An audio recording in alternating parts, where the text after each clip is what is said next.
What the Pel is up, everybody? This is Pelicans Plus with Elliot Clough at Elliot Clough on Twitter. You can see we are joined by some very special guys in the Pelicans media today, and we're going to get to that. But before we do, make sure that you subscribe, follow, depending on where you're listening to this podcast, or if you're on YouTube, Facebook, you drop a comment, you subscribe to the channel. Also, this episode is brought to you by Hornitos. Hornitos, the official tequila of Pelicans Plus and Boot Crew Media. And now you might recognize that promo code on the bottom there, that's new. That's new, and that's because we are now with DraftKings. Download the DraftKings Sportsbook app now. Use promo code PLUS, P-L-U-S, PLUS.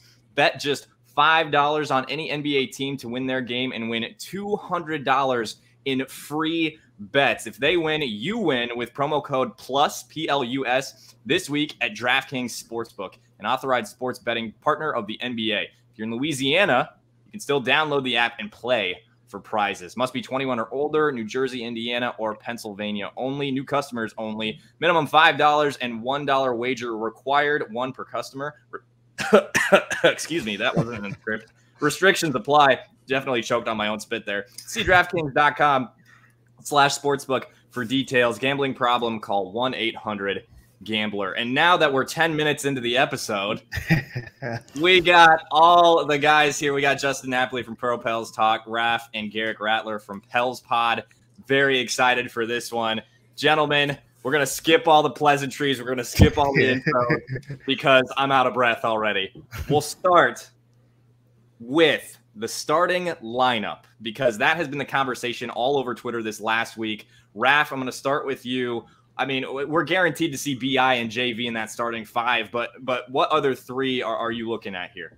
Sure. So I myself, I'm going to go with Devonte, and Trey Murphy. The reason why I say that is because it spreads out the floor the most.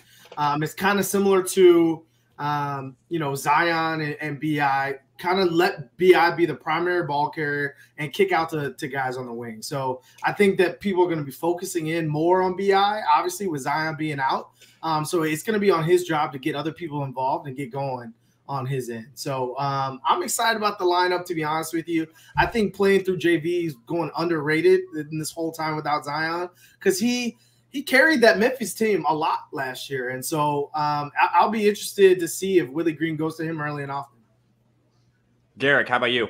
Yeah, I mean, obviously Trey Murphy is the answer, but to go a little in Devonte Graham, but to go to a little different, I think I'd go Najee and Trey Murphy. I think if you bring in Najee, that gives you a little bit of both offense and defense. It'll allow to kind of play more freer, and you can put Najee on that best backcourt player, whatever the case is. I think if you go with those two. If you go with Najee and that full court press, we see Najee likes to press up and play incredible defense. And of course, having Trey Murphy and out there gives you that offensive, the offensive flexibility to go either way. Like my brother said, man, JV, I always been telling people, man, he's like a good run game in the fourth quarter, man. You give it to him, and it's expected to get two. You expected to get two from JV. So I think playing through him down low and going inside and out. And having Najee kind of be that defender on the wing, I kind of like that. And bring Devonte Graham and let him do what he does best, man, get buckets. I like it. Justin, your turn. I'm going to throw a little wrench in here. I think it's a little surprise in the starting five for me. I think you're going to go Devonte, Josh Hart, Trey Murphy, Garrett. No, I'm not. I'm joking about that.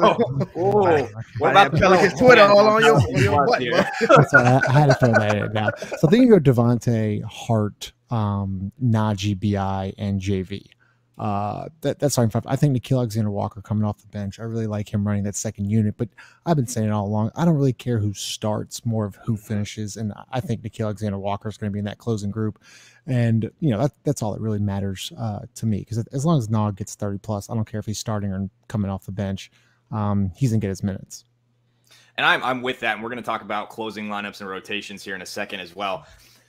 For me, the starting lineup was kind of, obviously it's going to be difficult for everybody because there's a lot of options, and it doesn't have to be set in stone, right? I mean, people talk about it like it's going to be that way all season. No, it's not. Garrett Temple started in the preseason. We're not going to see that hope to God that doesn't happen in the regular season. But the way I see it right now, I'm probably going to be obviously BI, JV, Nah, and had to think here, Trey and Najee. And for me, that's a lot of length. That's a lot of defense. And BI can be the primary scorer. And when BI is the primary scorer and Nah doesn't have to run the second unit, I feel like Nah plays better when there's a BI, when there's a Zion out there. When you don't have to make him the primary creator or the primary scorer in the offense, he's just gonna flourish with BI as the primary point of attack, or JV for that matter. And I like Devonte more in the primary scoring role with the second unit. And I think that when you do that, and then I think JV is going to be your first sub out, right? He's going to be the first one out, and then he can come back in and just run things at that second unit too. And that'll be more of a thing when Zion comes back, to me. But what do you guys think of that? Anybody have any disagreements with me there? No, I think, JV, the key focal point in all of this is the ability that, JV's offensive ability. A lot of people are focusing, about what the Pels are going to look like without Zion. And it seems like they're reaching for that last year team. And like I said today on iPod, like, we have 3 different whole new starters. If you include Nah coming in and kind of being a starter, he's basically like an addition, because he's going to play in a different role than Stan had him. And so I think, when people focus on like what the Pelicans are going to look like, you haven't had an offensive weapon at the 5 like JV, and you haven't had like the guard play, the offensive guard play and aggressiveness that Devonte Graham is going to bring you. So this is 2 different totally teams. I think if you play through JV and, like you say, have Nah kind of come in and just be like the tertiary scorer next to a JV or Brandon Ingram, but have him out there with those guys so that the defense is focusing on him and Nah can just do his thing. And then, like you said, Devonte Graham, he's more inclined to just come in and get buckets. And if he's not having to focus on having to set people up and get the ball to JV and get the ball to BI, I think that it'll suit him best, especially when, you don't have them 27 points and 60% from the field.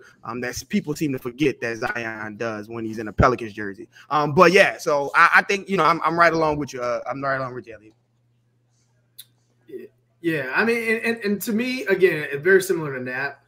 It doesn't matter who starts. My biggest thing out of the next 10, 12, however many games that Zion misses is who's going to step up and really become either the primary scorer or the primary facilitator in the second unit, right? So whether Nah's on the bench, whether Devontae's on the bench, whether it's flip-flop, whether they both start, whatever it is, right? There's going to have to be some facilitation of some offensive creation, because when BI sits down, inevitably – there will be some type of lag in offense. So who's getting open shots? Is it Zadaransky setting guys up to be in better position?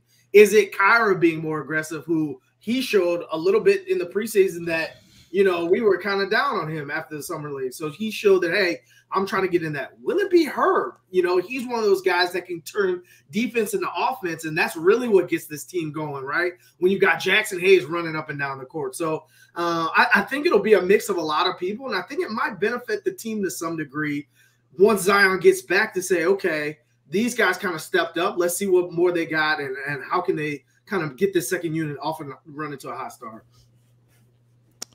Yeah, and Raph, you bring up a good point, and I'm glad you brought up those 2 players in Kyra and Herb, because I was pretty big when Kyra got drafted, and I thought last year was kind of just unfortunate, right? The pandemic, he didn't really he was kind of a G League player. And Justin was a Kyra fanboy. I still am. That's okay. That's okay. All right. I love Kyra, but I didn't think he got his fair shake last year, because he obviously got in the doghouse with Stan Van Gundy, and that set him back. So this is kind of like his first real year. He didn't even get summer league last year. So as you were saying, Raph, he didn't really have a good summer league, but I thought his last 2 preseason games, he looked pretty good. Played a little more confidence attacking the paint. I know he's trying to get that floater game going, but who I love is Herb. I keep hearing this guy defensively is a problem, but offensively he's crafty enough, right, to where he can finish around the rim. And we all know if he can get that jumper, the guy's a player.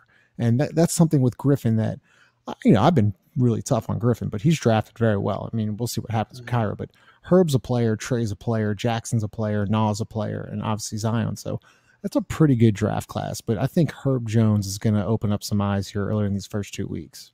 I want to talk about Herb so bad, but I'm going to be patient. One thing I want to say when you talk about Herb, Raph, the first thing I thought was Herb is this year's Najee. Like, we were in love with Najee last year, and Herb's a second-round pick. And, like, when the draft happened, I take all of my information from other people who are draft experts and I roll with it. If I find other information, then that's great. But I knew nothing about Herb. And I remember being disappointed that the Pelicans didn't get JT Thor. And I'm okay with it now. Yeah, I felt the same way when Sharif and Jared Butler were both on the board. And I was like, we can go. And then they went Herb. I was like, okay. Right. And Jared and Sharif are looking good. Sharif fell off a freaking cliff. But anyway, we're not here to talk about the draft. Right. Well, Elliot, I want to cut you off for just a second because we know Herb Jones because he's broken LSU's heart multiple times, and so and Arkansas with my brother, and Arkansas. So we've gotten our fair dose of Herb Jones down here in the South. Yeah, and I mean, defensive player of the year in the SEC this last year. The Pels just added Petty Jr. to their Birmingham squad. Yeah. So Roll Tide. No kidding. No kidding. That can't come from me. I'm sorry. Come on, that's weird. I can't do it. I'm not even an LSU guy, but that's weird. I don't know. I can't do it. I tweeted it. I tweeted Roll TI and almost got thrown off the timeline by an angry mob. So. There we go. Anyway, so when we're talking about rotations and who's closing and stuff like that, I mean, the big question for me is like, is Sato gonna play? Like, what's the point guard position gonna look like? Is Kyra gonna even play? I just don't know if it's gonna be point guard by committee with BI, with Na, Devonte there at the point guard position, and those are 3 starters in my lineup. So I don't know how that's going to work. Are they going to put Sato out there? How many minutes is he going to get? Like 17, 18? And hopefully we don't see anything from Garrett Temple, like we've already said once. And are they going to put the ball in Herb Jones' hands? How much is he going to play? There's a lot of options with how this is going to go. Justin, I'm going to start with you. What you're thinking for the rotation going into this season? But you said options, right? Like actual options. Like there are options now, which is a very good thing to have. We haven't had really options. We have some depth, right? So it's something good. But point guard is a big hole, and so it's a question mark right now. I'm not big on Sato per se, but Zion was supposed to be this team's point guard, right? And like if supposed to be the point guard, I think Kyra's got to take that step. He's got to make that leap. And it's a little unfair to throw him into the fire right now, but. Who knows with Sato? Garrett, did y'all think he looked very good in the preseason?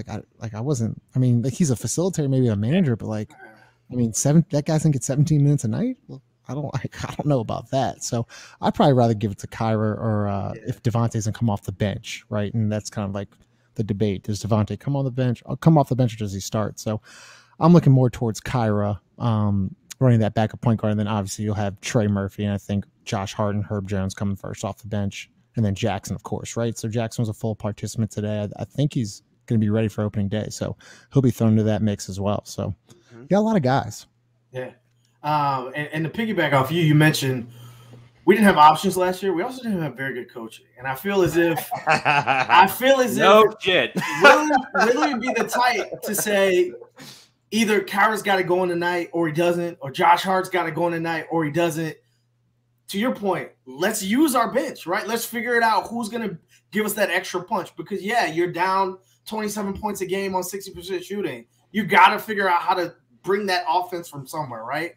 And so when you got a lot of guys who are kind of in the same wavelength in terms of skill set, some are a little bit better offensively, some are a little bit better defensively, mix and match, figure out what the matchup is for the day. Don't go in with, here's my rotation. I'm going to make this rotation at the 6-minute mark, and I'm not going to make any adjustments based on game flow. I feel like Willie's the type to say, you know what, Kyra's let it go. Let's bring him in the second unit. Maybe he can give us some juice, right? Zato, we might need you to slow things down. Things are going crazy because Jackson's just going up and down the court like a gazelle. Let me figure out how do I get folks in position to get better when BI has to sit, when JV has to sit, whether Nas got it going on or not, right? And so I think not only having the options, but having a coach that will utilize the options are going to pay dividends early on.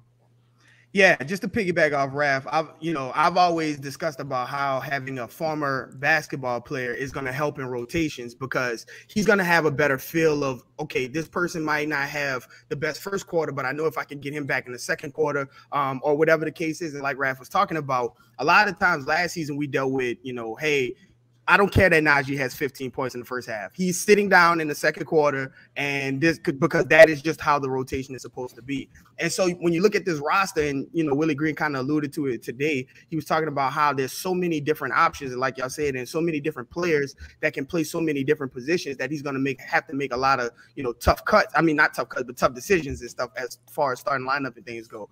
And I think just from him saying that, you can kind of hear that he wants to use as many people. He wants to see how many of these people can play, and how many of these people, what rotations work, and how many of these players can mesh together. And so I think, if you can go with, Satoransky was brought in, I think, kind of as like a placeholder, right? So people want this veteran point guard when things are going crazy. We saw last year with Lonzo, when the ball just kept going up, we were trying to get it up, move it so fast that there was nobody to kind of say, hey, slow down, because Brandon Ingram is young, Zion is young, Noah is young. You have all of these players that are just trying to get a bucket up. And so now you bring in Satoransky to be that de facto veteran point guard. But as we see, I think, if you play him over Kyra, what does it do to his ceiling? Like, does it hurt his development? And how long does it saddle, for the Pelicans? And so on the Pelicans. And so, if the plan is to either package him or move him or whatever the case is, are you willing to kind of hinder Kyra's development in doing that? And so if it were me, I would also play Kyra. Like I said, we were down on him after the summer league, but he's starting to kind of get it together. You saw it, like you said, the last couple preseason games, and I just think that he's ready to play. And so if you give him a couple of minutes here or there while Zion is out, and let him earn that trust from Willie Green, I think that'll pay off further down the line. Listen, he's got to play. Like, Peyton Pritchard got like 20-something plus minutes last year. This is on the Boston Celtics, right? And the kid's got to play. If you're not going to play on the side of the G League so he can get some minutes, because you're not going to get any better if you don't play. Like, you got to play. And I feel like last year he just didn't play, and Sam Van Gundy was a joke of a coach, and it was a wasted year, like to your point, Raph. So I think you're going to see Kyra get a shot early on, hopefully. Okay.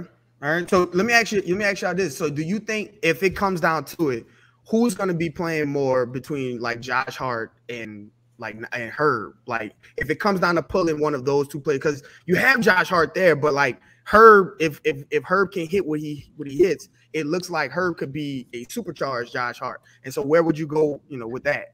I'm bouncing this to Justin because he's got his fingers up, but also because he said a couple weeks ago, probably on the pod we all did together, Herb's going to take Josh Hart's minutes. But he just said that Josh Hart's going to start. So pressure's on, Justin. I didn't know Zion. I didn't know Zion was going to be out. Fair point. I think Herb's going to take that jump. I'm so excited about him, but we don't have to keep talking about him. I'm really excited about him. You're right. Yeah, I can say I a couple more times, but I like Herb Jones a lot. And again, it's preseason, it's summer league. We haven't seen him in legit NBA action yet, right? I don't want to. I'm very excited. I'm very excited. But I hope that he can elevate to that level as quickly as we're hoping he can. I mean, he is 23. He's a little bit older. Of course, he's got that length. He's got that experience playing a bunch of years at Alabama. So I don't know that that's something we're going to see a lot of. And I think we're all on the same page in thinking that Josh Hart could probably get traded by the deadline this year. And if and when that happens, Herb, I think his minutes will significantly increase. And you mentioned Sato being a position holder, a placeholder. I mean, he's probably going to get traded at the deadline along with Josh Hart too. I mean, that's the mock trades we saw all offseason is Josh Hart and Sato and XYZ going to the Kings for Buddy Hield, right? That's all we saw. So that's my guess right there. And did you guys have anything else to say about that? Because I have another question in regards to rotations and lineups and stuff. No, go ahead. No, go ahead. No. Okay. Jackson Hayes. I've seen some discourse on Twitter about him playing the 4 this year. To me, that's largely dependent on how well he can shoot the three. But obviously, he adds a lot of athleticism to a front court in Billy Hernan-Gomez and Jonas Valanciunas that doesn't offer a ton of athleticism. The 1 inch vertical crew, man. Right. Right. But and you can put him at center if you want to just run Justin like that one day. And if you want to put center in, or excuse me, Jackson in and just run, you can do that with a big long lineup with, you know, Herb, Najee, and maybe not Najee or BI or Trey. There's a lot. Just listen to all of the names you listen to. Oh man, it just feels so good to hear all of these. So it's not Nicola available, not James available players. Raph, what do you think about Jackson playing the 4, or what do you think about how the Pels will use him this year? Well, listen, I mean, when it comes to Jackson and both they can do no wrong. So in my eyes, listen, I was on to it really early when it came to Jackson. His ability to switch on the perimeter and defend is, man, listen, there's not a lot of 5s that can do that in the league, period. Like Gobert gets exposed in the playoffs. I am very intrigued to see the stats on when Jackson gets switched out to the perimeter, how often that ends in 2 points. Because almost every time I saw it, I'm like, man, Garrett, can I cut you? Or I'm sorry, Raph. Can I cut you off for a second just before you finish your thought? Because I lost my shit last year because Steven Adams would close out games. I'm like, Jackson Hayes could easily just close the game out. You switch 1 through 5 and call it a day. But Steven Adams in drop coverage against Damian Lillard. Donovan Mitchell. It was an inside job last season. Sorry about that. I just had to get that point in, Raph. No, absolutely. But yeah, I mean, he has the ability and the athleticism to play the 4. I still think his natural position is the 5. Like, I think, again, he's really young too. Like, we gotta remember, like, the core of this team is not even close to their prime. Even BI, not even really close to his NBA prime, which is a scary thing to think about, right? This guy's still growing into his body. I think with another year, next year, I think he'd be able to hold down the 5 spot by himself. But right now, you kind of saw it in the preseason. Cat kind of bullied him, right? But how many cats are there in the league? How many 5s are putting their back to the basket and dominating you like that? And so, you know, you can get away with it most now. Joel, you probably don't want Jackson against Joel. And I think of Jokic too. You don't want him getting. But nobody can guard those 3 guys. So right. I'm about to say, good. Exactly. If you put JV or Steven Adams out, then they're getting scored on too. So I mean, last year was such a joke. I can't believe last year. Really bad. Yeah, but I mean, to kind of put a bow on it, I think Jackson can play either or. Do I want him starting next to JV? Probably not. Do I want him at the 4 with Billy at the 5? Probably not either, right? I want as much space and as much ability to shoot on the floor. And if he can hold down the 5 spot, I don't really see the need for a 4 when you got Trey and you got Herb. We're gonna see BI at the 4 this year too. Oh yeah, absolutely.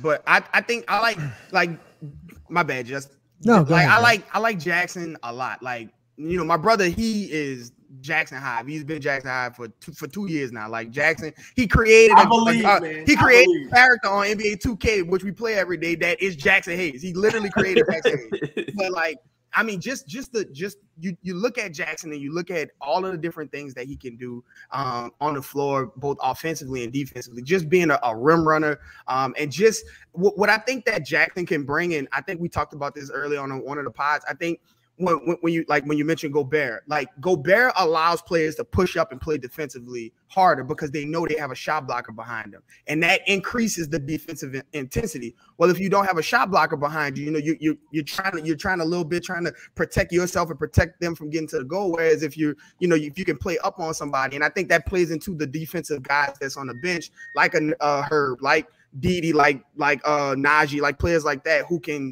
will literally, and Josh Hart, who will literally like hinder the ball handler. And if you have Jackson back there, you know, swatting balls away, that gives you even more of a reason to play up. And I think, you know, just rim running, and if this 3 ball, if this jump shot, you know, even if it's not cash, if he's a threat, in meaning, like, if he takes 1 or 2, if he takes 2 a game or 3 a game and hits 1, and he becomes just a threat, as in, okay, we have to guard that guy because he's out there. that opens up the entire thing because now you have to worry about an offensive threat both as your starter with JV and then also as your backup. And there's not too many players, not too many, defenses that have answers for that. So, I like Jackson a lot. I think Jackson has a lot of game to kind of grow into. We saw glimpses of it once he got benched and he came back and he just was a man on fire. So I think, if with some time and, we don't have to thrust him into the front lines anymore because of JV here. So I think that'll be another year to kind of cultivate and learn what he can and grow some more.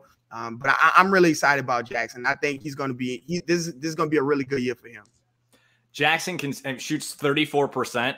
Changes everything. Yeah, everything. It blows everything up. Everything is not the whole offense. It looks entirely different if they can do stuff like that. But you know what I love, and I saw this in some of the preseason games with Jackson before he got hurt, or I think the first preseason game. I love that Willie just let him shoot it, right? I feel like Stan Van Gundy, oh, this guy's shooting again.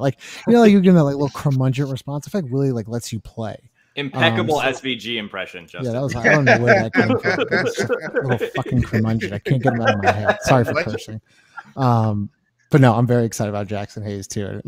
And two, I think that his dad moving down here after the everything that happened this summer, right? I think that's a really big step for him. He's got to mature. He's got to play. He's been hurt, and he's missed summer league. He's missed preseason. But I feel like, dad, parents are in town, head straight on. You don't really hear much from him anymore, right? No, Instagram and all this different kind of bullshit. I feel like he's focused. I feel like he's ready to take a good leap this year. And you saw what happened when he got focused, when he got benched and then he got focused. It was crazy. So just imagine a season like that. Yeah, exactly. And I'll put it this way. Again, this is my guy, and I can wax all day about Jackson. There's not a lot of people who can jump with Jackson. And so the mere pick and roll and his diving ability that's when the Pels were hitting that stride.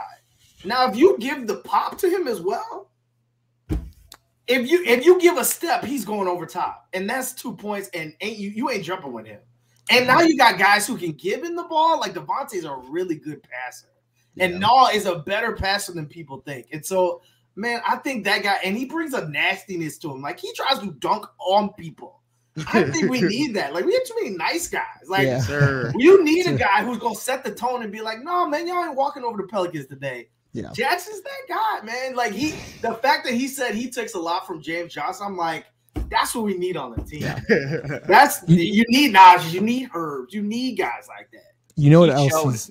Go ahead. I was going to say, he showed last year that he won't fold when there's a challenge in front of him. When he got benched, it would have been easy for him to say, whatever, I'm done. It's SVG's fault. And then with this thing happening this season or this off season, which obviously awful, none of us wanted to see that. But it's just bits and pieces are coming together in different ways. And when you face trials and tribulations, it forges a man. And I think we can all agree on that. And he almost killed Reggie Jackson. Yes, he did. Yes, he did. Yes, he did. And I was here for it all. Elliot, I had the chalk outline ready. I need to get a gif of Elliot doing this, and every time Jackson Hayes does a poster, I'm gonna have to post that. We gotta. If somebody's listening that can do that, go for it, because I have no idea how to make a gif. But anyway, the other thing that I was gonna say is that I also don't see him at the 4. Just to revert back a little bit, strictly a 5 in my mind's eye. And when you have that, you don't necessarily in that depth. Obviously, there's going to be injuries and stuff like that, which is an awesome thing in terms of the depth that the Pelicans have this year, because somebody's going to get hurt. Something's going to happen. And when you're healthy, you don't as much as we all love Billy Hernan-Gomez, you don't have to play Billy Hernan-Gomez.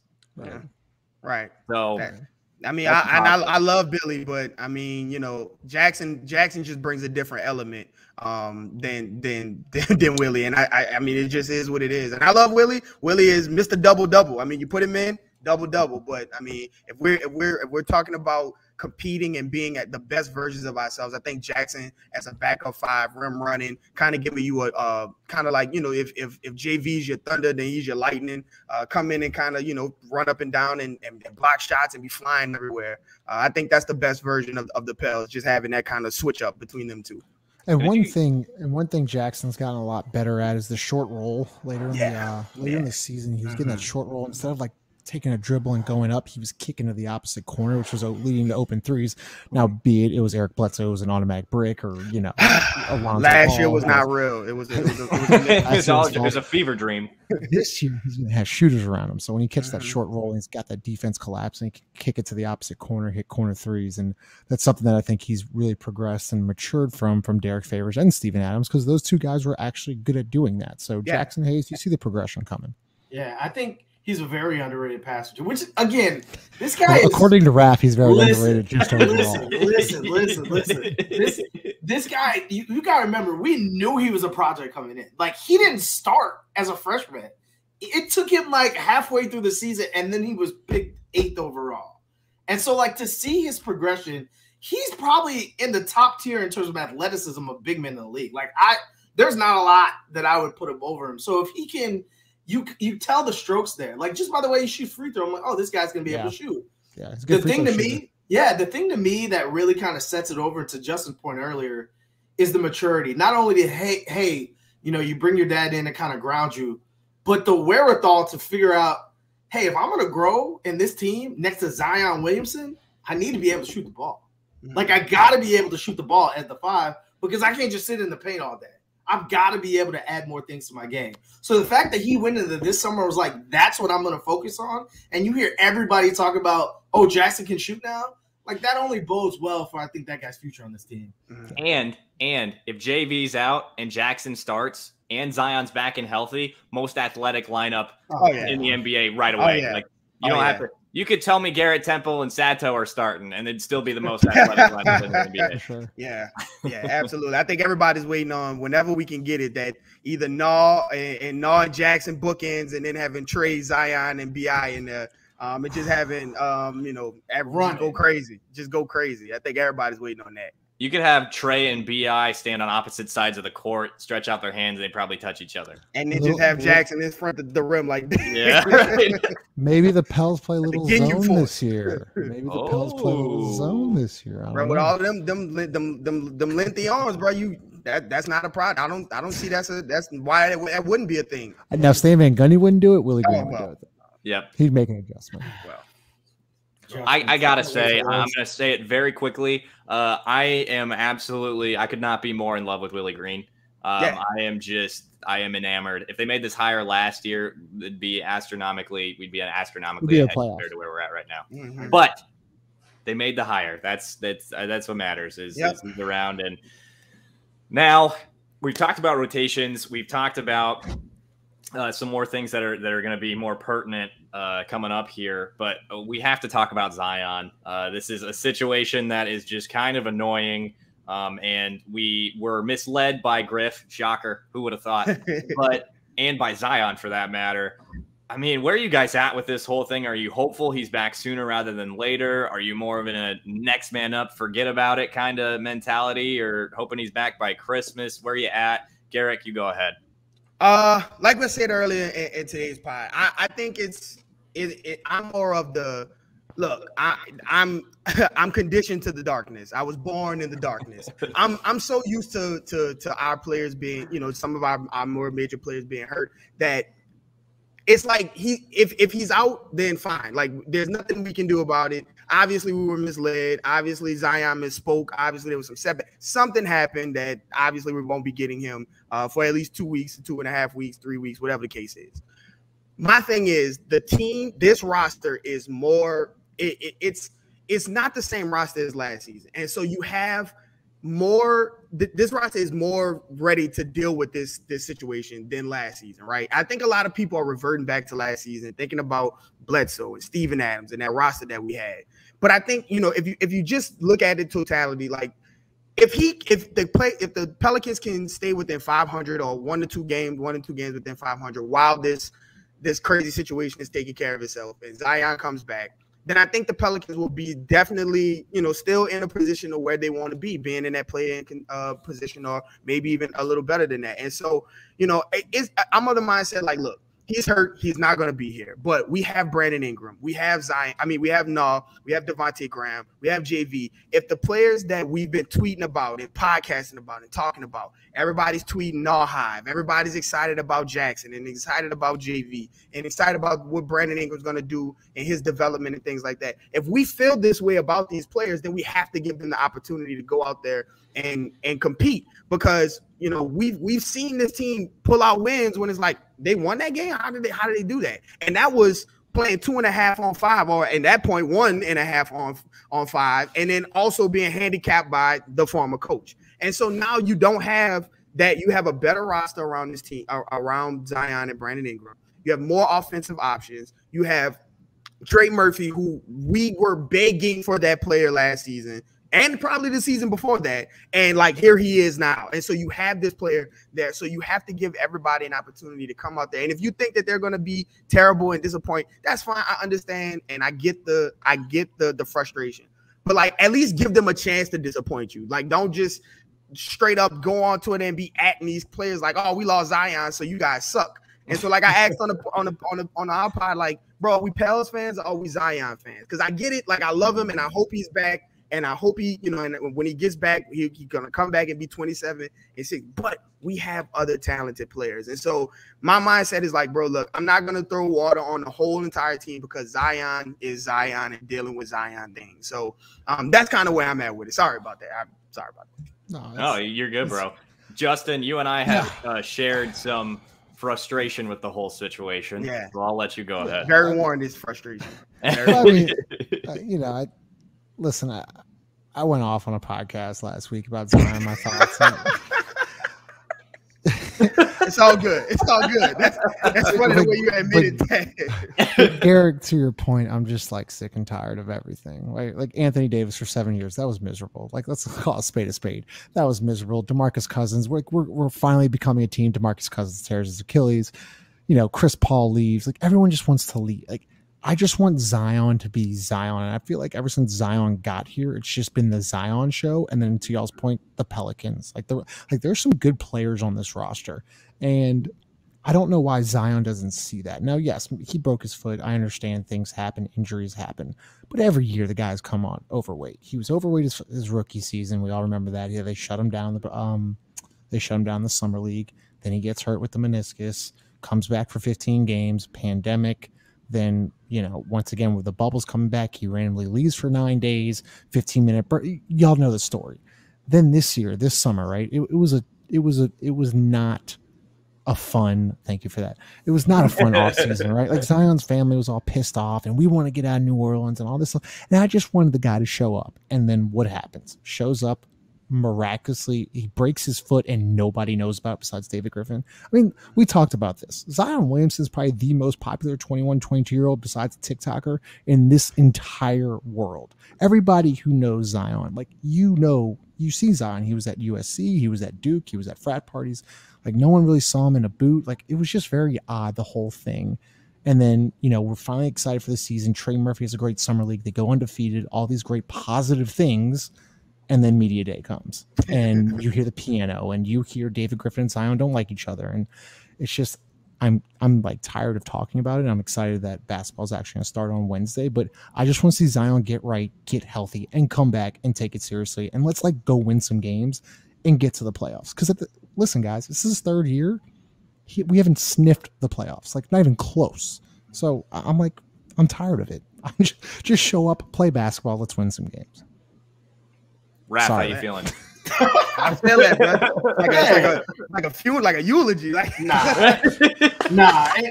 And look, Nat, like your feelings are justified, right? Like, obviously, you know, we got this hype, this heap of momentum, and every time it just feels like our legs are cut up. But the where I'm at is I'm so excited about this roster and Willie Green that, like, obviously you can't ignore 27 points per game on 6% shoot. Like, stuff that nobody does at 21 years old, right? I can't ignore that, right? And so that's part of the frustration, right? That's part of it. But at the same time, like, man, look, I think people are sleeping on what BI is going to do this season. Like, the guy has gotten better every single year he's been in the league. So then this offseason, you see he put on weight. You see that he's embracing the leadership role. You see that he's gathering the team together. So the knocks that weren't here was, oh, first he can't shoot the three. He can shoot the three.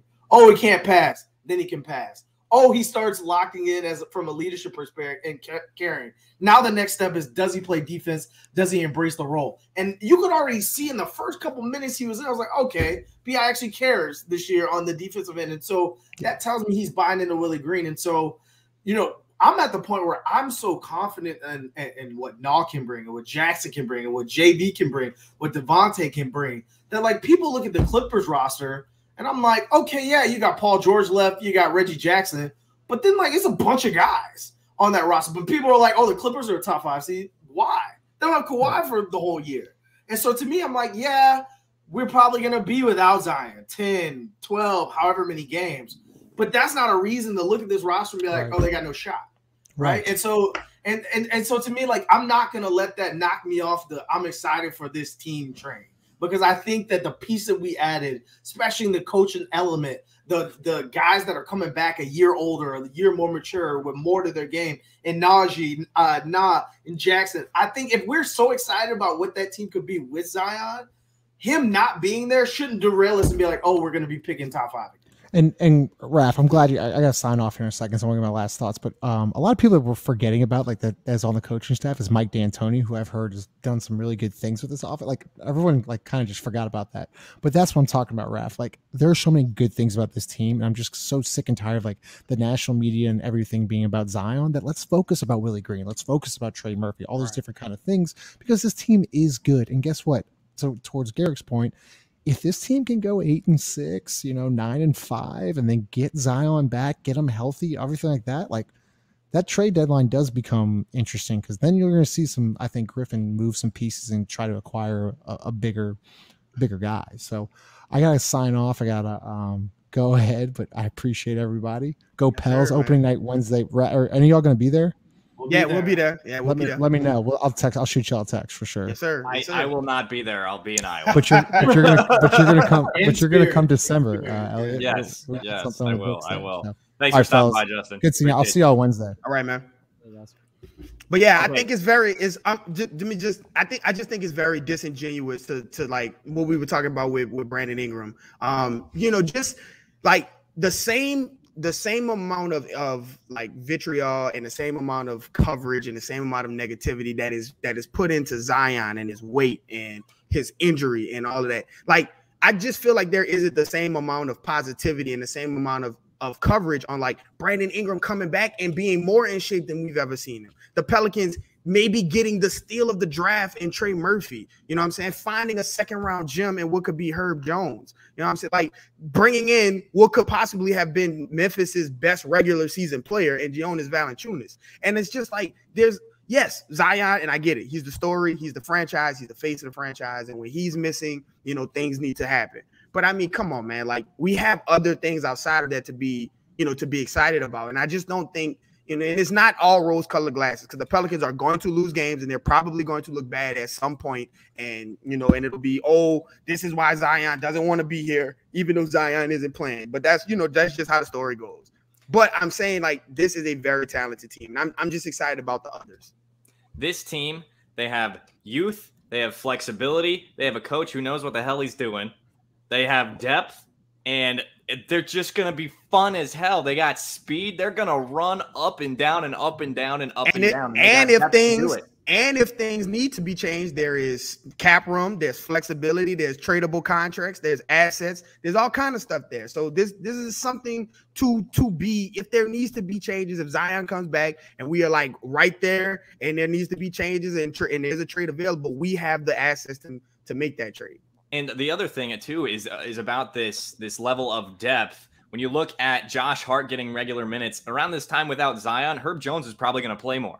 And you're getting to a point where you can lean on the fact that he has played actual NBA minutes. When Zion's back, maybe he takes over Josh Hart's minutes, and you can include Josh Hart in a trade. Yep. So and think about that, Elliot. Last year, we were like, what do we do when Josh Hart went down? It was like, what do we do now on the bench? We have no idea. We lost our 6th man. Now we're like, get that guy out the rotation. Played regular minutes last year. He's not in the league. Neither is JJ Redick. Back in the league. Neither is Wes Iwundu. Neither is James Nunnally. Neither is like none of those players are in the league anymore. Nope. And I won't take any slander about Wenyen Gabriel, but he. Oh well, yeah. I know your affinity for Wenyen Gabriel. We'll leave it there. Yes. So one more thing that we'll have a couple more questions. We're going to take it to about an hour tonight. Which player are you guys most excited about? I know it was Justin. It was Herb Jones. We're gonna shift here to a level of excitement and the positives going into the season. So Herb Jones is a huge one. Is there any other player, even a player who's been around like Nah and or like Jackson Hayes, like I know you guys both love, that you're most excited about going into this season? Garrick, you go ahead.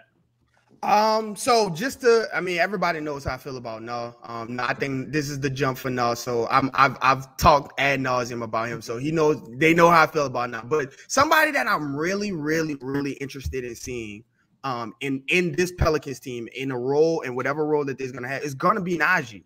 I think this is a good year for Najee. I think, if you think about Najee and you think about, what he did last season, he came off the bench, came out of nowhere and was like our savior, right? He was like, hey, this guy came in and he's bringing tenacity, he's bringing energy, he's bringing care, he's picking people up full court, he's knocking down threes. He's like, where did this guy come from, right? And then all throughout the season, like as this game went on, like he didn't tail off as like some, like some flash in a plan player. Like he continued to play well. He continued to do the things that made us so excited about him and so, and made us so energy.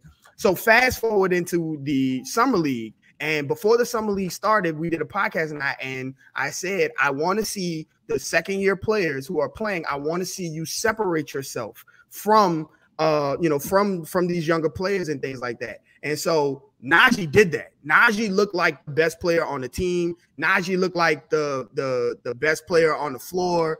He looked like that player in a bunch of games. And so that's what you want to see from a second year player. Like, show me that you're better than these guys, than these young guys, than these rookies. And he did that. And so now you fast forward it into this coming season, and now we don't know if Najee's going to start. We don't know if he's going to be the spark plug coming off the bench. We don't know if he's going to be just like this defensive ace.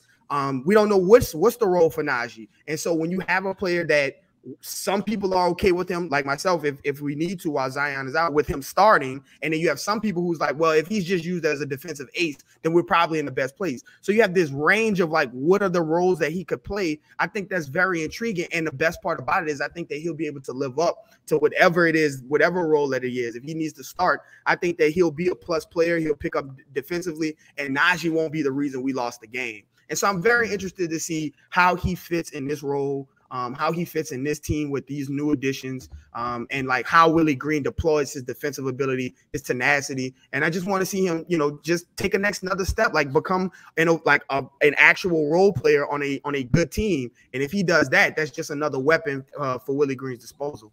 Raph, before you go, Najee, I forgot he was a rookie last year. I forget he's a second-year player. The whole team, man. It's just people forget we've got these expectations, but you got to think like our best player 21 and our second best player 24. Like the Pels are in a good spot. Like if they can keep it together and just grow it, in a good spot. But to answer your question, I'm not going to say no. I'm not going to say Jackson. Those are my cop-out answers.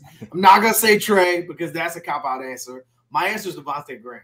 And the reason why is because I don't think we had a guy like that on the roster last year. What I mean by that is not just the ability to shoot, but a closer. Like a guy who's got ice water in his veins. Like, hey, wave off BI, wave off Zion. I'm going to win this game for us. When that guy's got it going, like he was third in the rookie, most improved 2 years ago.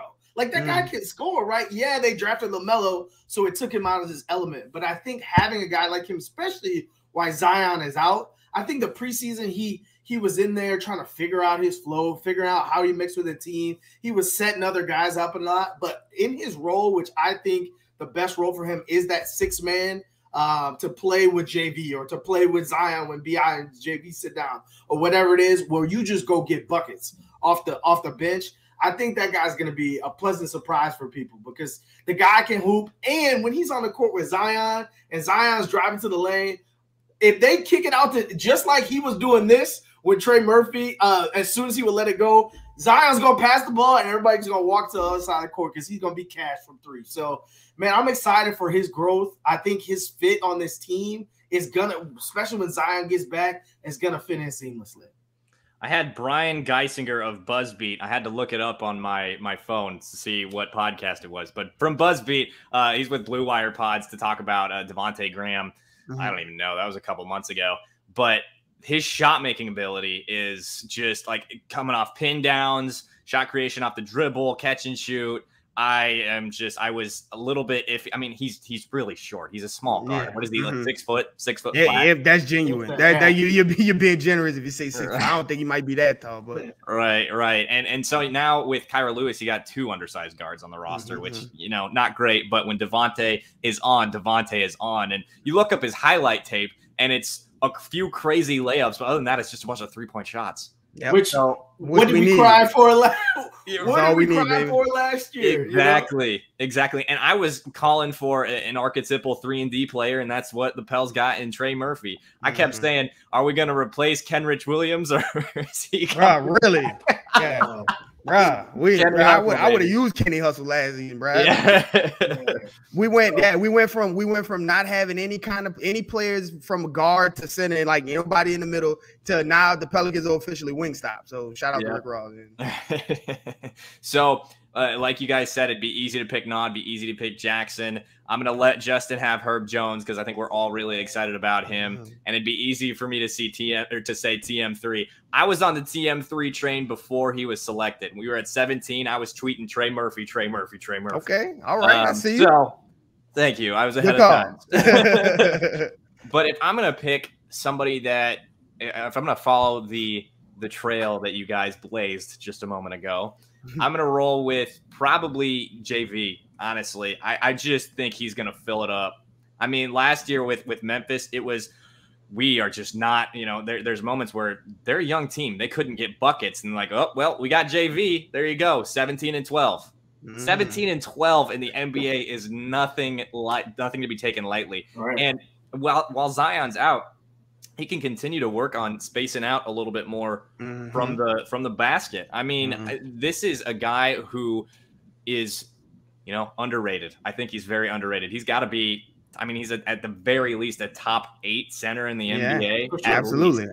At least. And with Zion out, he'll be able to feast. Yeah, absolutely. He had games last season where he would go 25 and 20. And I would ask any Pelicans fan, like, did we have 25 and 20 out of the centers combined total? Because that this is totally different. This is something we never experienced. And so, just when he came in his first game, and his first shot, when he hit the trail 3, I was like, oh, that's gonna be some problems. That's gonna cause some issues. And like just having an offensive threat at the 5, I think it's just gonna be.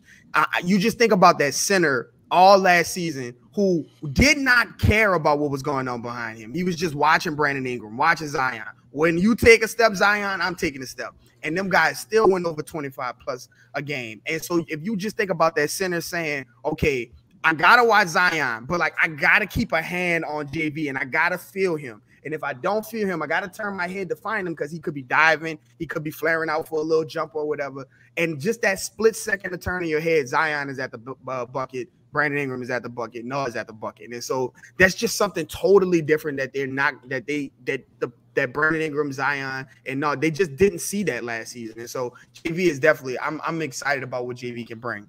And literally every player on this roster is at least somewhat of a threat farther away from the basket, other than like Billy Hernangomez and Didi, who right. Billy will get minutes this year. Didi, I don't think so. Yeah, probably.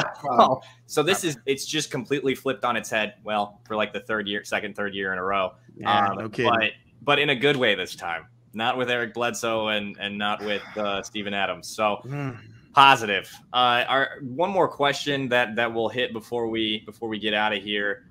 We won't get a ton of answers from this game on Wednesday, but early on in the season, these first 10, 15 games, what's the number one question that you want answered through those 10, 15 games? Raf, if you need a little time to think. Garrick, if you need a little time to think. I don't have one, so you're going to not get very much time to think. Garrick or Raf, I'll let you go ahead. My biggest thing is, did BI take the next step on D? Because if he does that, I think that changes the outlook of the team. Because that means everyone is bought in except for number one. Well, we don't know, that to be determined.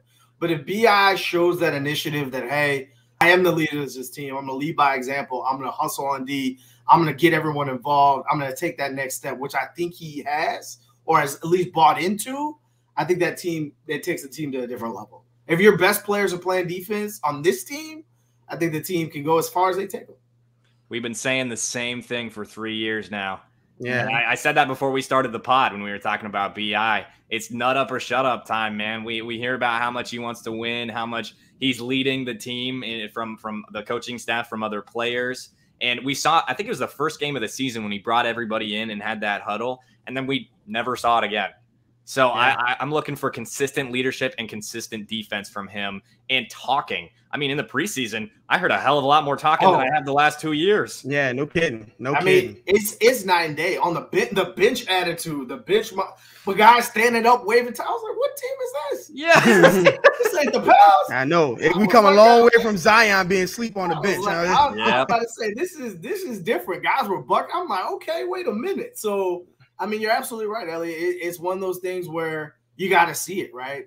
We talked about it. The Summer League showed it. We saw glimpses of it, while BI was in. But let me see it through 10 games. Let me see the effort. Let me see not falling asleep and letting backdoor cuts over and over and over. Let me see it. And if you get that level, I think the team matches you there. So. Yeah, I mean, absolutely. The number one question is going to be the defensive end. It's going to be, can you get there? Has Willie Green got the buy-in from the guys, and have they turned up on defense? But I think one question that I'm going to be so interested in is what did the Pels get with Trey Murphy? Because I want to see just how good this guy is. I mean, you look at his shooting, and you look at his defensive intensity and just his IQ and the way he moves. I think a lot of people are afraid to kind of like say how good that this guy can be because of nobody wants to be wrong and stuff like that, and that's fair. But I think he is not. Again, we talk about regular rookies. Is this a regular rookie? This is a guy that's 50, 40, 90. And I mean, this is translating. You saw it in Summer League, and you saw it in preseason. Like, he's not tailing off, and he's not getting worse. And then you start to see like he's getting even more confidence. He's celebrating after threes. He's getting up underneath Brandon Ingram and talking with Brandon Ingram and joking with him and like calling him like nicknames on like he's starting to get comfortable among the leaders and stuff on the team.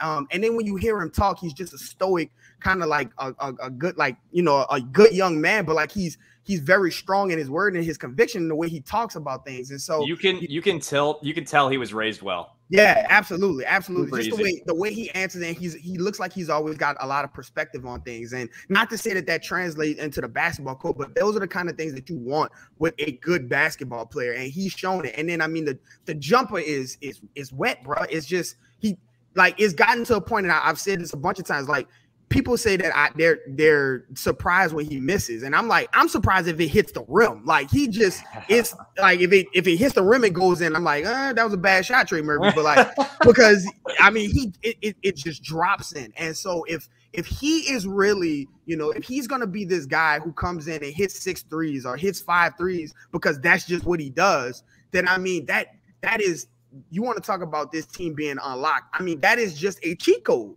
If you have somebody who can shoot 50, 40, 90 and on the same team as Zion and Brandon Ingram, that is a cheat code. There was so many threes missed last season. So many wide open threes missed last season. And I think that if you can just have Trey Murphy and he comes in and be this defensive guy who can shoot threes, I mean, that is literally the player that we always was building to put next to this team last season. And so you may have found it with the 17th pick in the draft. And I just want to know, like, how good is this guy? Are we talking, is he in a run for rookie of the year if he gets the minutes and he gets the shots up next to Brandon Ingram and Zion? Is he in that conversation? And so I think that he can be, if he's going to be shooting that many wide open jump shots, I mean, the goal doesn't move when it goes from preseason to regular season. The court doesn't move. The goal doesn't move. The ball is the same. So if he can come in and hit those threes, man, then I think that is, and just be that defensive 3-and-D player, then that's wild to me, man, to think that we went from what we were at to maybe having this guy on the team. So I want to know how good Trey Murphy really is. I do need to see the team go inside out first, because what I noticed with Trey is even throughout the preseason, as people started guarding him more, shots got tougher. And I don't think he's there yet as far as putting the ball on the ground and going to the best consistently. And so how do you maximize his value, especially with Zion and not bringing 4 people into the paint? You got to play through JV. You got to play through BI and have them kick out so he has those open shots. Not so much, hey, he's contested, but we know he can shoot, so shoot it anyway. More so make it easy for the rook so that he's shooting a lot of wide open shots. BI is going to be getting to the rim 10 times what we saw last year.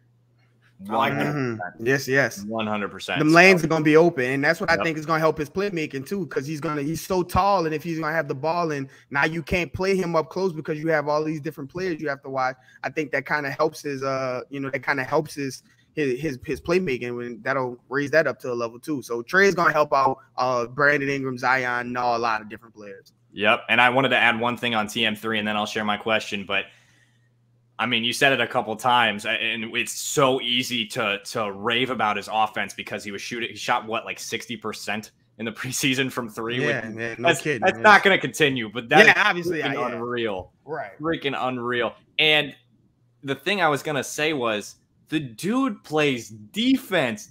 God damn. This guy was so needed on this team. I've said it so many times. He's archetypal, and because it's true, he can nail a shot and he can defend like hell. And he puts a little bit of weight on his frame, and continues to learn more about the game as he gets older. He could be one of the best defenders in the league. Easy. Yes. I think it'll be a good rebounder as well. You can tell he uses his 6'9". He uses all of it, and he attacks the ball, and that's something you need. And when he, I think when he was I'm trying to think right. When he was a freshman in high school, he was, I think, 5'9". When he graduated high school, he was 6'5", and now he's 6'9". So he could very well grow another inch. That's ridiculous. That's ridiculous, man. That's we got our own version of unicorn. That's why I love it. Love to see it. So now my question, it kind of encompasses everything. So I'm kind of cheating a little bit, but I'm going to say it anyway. And it's chemistry. So there's a lot of new additions to this roster, 2 rookies, 2 vets in JV and Devonte, and obviously the head coach, Jerron Collins, and then D'Antoni as well, alongside Willie. So it's going to be a big question, is how quickly can they develop that chemistry of being comfortable with each other, because you can have all the talent in the world. I mean, the Miami Heat 2010, they started off 9-8. They had LeBron James, D Wade, and Chris Bosh, 3 of the probably top 15, 20 guys in the league at the time. So the question about chemistry, they can start off 5-5. They can start off 4-6, but if they can get it rolling and get comfortable over that time period, and you get rolling and start to feel comfortable with one another, and then Zion comes back, I mean, this team can be scary. This team can be scary. I have one question. Are you guys good on time? Yeah, absolutely. Good? Okay. Yeah. I always love talking Pels, especially with you boys. This is only our second pod together, for those of you who are wondering. And the Rattler brothers are quickly going up the echelon of my favorite guys to talk about. Appreciate that, man. It's all love. Love coming on, man. Yeah, I appreciate you guys. So the question is, what's the ceiling? What's the floor? What's your ultimate prediction for what the record is for this team? Raph, you can go ahead here. My answer would have been different if Zion wasn't missing a quarter, 10, however many games. Because I honestly think the ceiling is like a 5 seed. Now with Zion not out, I don't know what that looks like. It depends on how they waver the storm early. Obviously the floor is kind of scary and nobody really wants to know what that happens, because then the team looks totally different next year, maybe. Yeah. As far as record though, where I think they'll land, I still think that they'll get a 7 or 8 seed. I truly believe in the depth on this team. I think it's a lot deeper than what people have either aspirations of or truly think. I think that they could sneak into a 7 or 8 spot. Where they land realistically might be the play-in, but I think they get close. It just depends, to your point, how quickly do they gel? How quickly do they insert Jackson, because they're going to need it? How do they weather this first couple games? Like, are you 5-5? Are you 6-4? Like, do you turn that little tide a little bit better so that by the time Zion gets back, you're humming and you got momentum? Like, you hit your stride early, right? A lot of those things come into play. So I'll tell you this: after the first 5 games, if I can tell on defense that it's a different level, I'll be much more confident in where they finish out. I like it. Yeah, very, very similar here. So last season, the Pels were a lot better than last season than people think they were. And I say that because they lost a lot of games like up 10 and like in a like very weird, very in the NBA. Very weird, like cataclysmic ways, like right? 15. Right. It was ridiculous. And so I there's a couple games like the Indiana game, and then like there's like games like the Knicks game where Lonzo leaves Reggie Bullock open, like the games like that, right? So like if they would have won like 5 of those games, or like 6 of those out of, let's say 15, right? If they would have won 6 out of those 15, or 7, let's say half, 7 of those 15, then the Pelicans record looks a lot different last season. And so I say that to say, if you take that and you say, okay, maybe they won't lose 15 that week, maybe they'll lose 8 that week instead of 15, and they'll win the 7 or win the 6, then you already have a better team than you had last season. And so I think, if they can weather the storm, like Raph said, I think that they can get to a 5 seed. And I think that if they can get to a 5 seed, depending on who that 4 seed, if it's somebody was just resting, or if it's like a true 4 seed, nobody wants to have to deal with Zion and JV in a playoff series. So, who knows there. But I think, realistically, the floor obviously is they don't make the playoffs. Zion misses way more time than he needs to miss. And things go haywire, and we're all here crying real thug tears. But realistically, I think that they can get into that 8 seed. I think that they can get into the 8 seed or the 7 seed, depending on what goes up on top of them. I think that they're a lot better than some teams that people don't want to give them credit for, such as Memphis and San Antonio. I think they might even be better than Portland. I think they might even be better than like players like teams like that. And especially like my brother was talking about, like, I'm not too sold on this Clippers team either. So with a bad year of them with those guys, and as well as no Jamal Murray in Denver, as good as Denver looked like, I mean, Jamal Murray was a really big part of their team. And so you don't know how that's going to go dealing with those injuries. But I think that they can make an 8 seed with the 7 seed probably being right there to grab. This team should be better than last season. Their record should be better. They should look better on the floor, and you should be able to see it in the results in the win-loss record. So floor, probably missing the playoffs out of there, but realistically, I think they can get into an 8-7 seed, with the ceiling being if Zion can come back a little, in the right time, come back with it on his mind, and those guys kind of get down into it, I think that they can get as high as a 5 seed. I'm pretty much right there with you guys. I mean, and it sounds kind of shitty, but to go off Garrick, I mean, injuries don't only happen to the Pelicans. Like, who knows? I mean, Luka could go down, and that would destroy the Mavs. Dame could go down. That would destroy the Blazers. PG-13 could go down. That would destroy the Clippers.